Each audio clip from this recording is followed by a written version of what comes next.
So a couple stories I thought you'd appreciate. I'm going to read to you as we're all thinking about, the Mayan calendar as we approach 12/21/2012. I mean, in fact, it was funny last night. We woke up in the middle of the night to just this thundering, pounding storm. And here in Arizona, we'll get flash floods. We'll get these 100-year storms that last for about 5 minutes. And my heart was pounding. It woke me up from sleep. And I was just thinking, wow, what if this was it? What if this whole thing flooded out?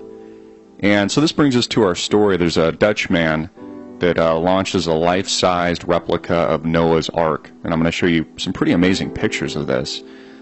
Just as the first storms of winter roll in, Dutchman Johan, I can't really pronounce his last name, has finished his 20-year quest to build a full-scale functioning model of Noah's Ark, an undertaking of, biblical proportions.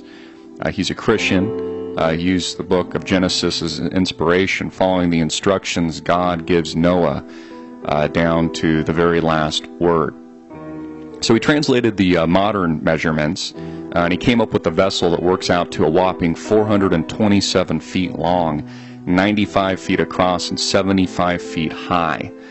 Perhaps not big enough to fit every species on Earth 2 by 2 as described in the Bible, but plenty of space, for instance, for a pair of elephants to dance a tango. And so this ark that Johan has built towers across the flat Dutch landscape and is easily visible from a nearby highway, where it lies moored in the city of Dordrecht, just south of Rotterdam. Gazing across the ark's main hold, a huge space of stalls supported by a forest of pine trees, visitors gaze upon an array of stuffed and plastic animals, such as buffalo, zebra, gorillas, lions, tigers, bears, you name it. Elsewhere on the ark is a petting zoo with actual live animals that are less dangerous or easier to care for, such as ponies, dogs, sheep, and rabbits. Now, the gentleman that built this, he woke up with a nightmare in 1992. This provided the inspiration for the modern Noah's Ark. When the low-lying Netherlands was flooded, so this is the nightmare he had. He says he had a nightmare that woke him up in 1992 when the low-lying Netherlands was flooded, as it has been many times before throughout history. And this gentleman thinks that new floods are possible, not least due to global warming, and he cites a New Testament passage prophesizing that the cities of the coast shall tremble near the end of times. What do you think? Do you think this is possible again?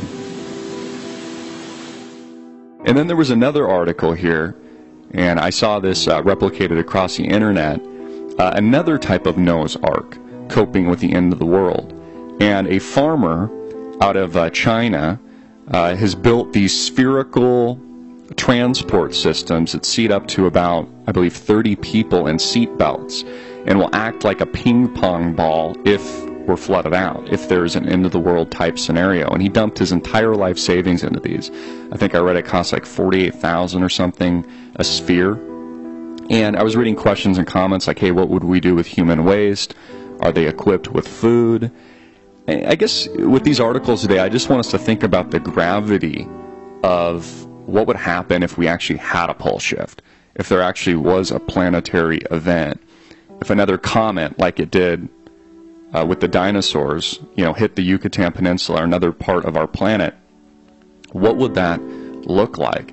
Would you even want to survive something like that? I mean, honestly, think about that. If you were one of the last survivors, would you even want to be around to see it? And just amazing things to think about, especially as we're approaching to the December 21st scenario, which really, a lot of propaganda. I see a lot of people bitching about it on Facebook, etc. But these things, I think it is propaganda to say a specific date will be the end day. But these types of things will happen. They've happened before. So to think that it's not possible that the Earth be flooded out again, or to think it's not possible that another comet hits the Earth and destroys all human life, our species, which we like to think we're special but we're really not, is pretty ignorant. So these things happening are just logical. I'm Christopher Green. You've been watching Greenwave TV, alternative media television, and I just delivered the Daily Wave. Hard-hitting and in your face.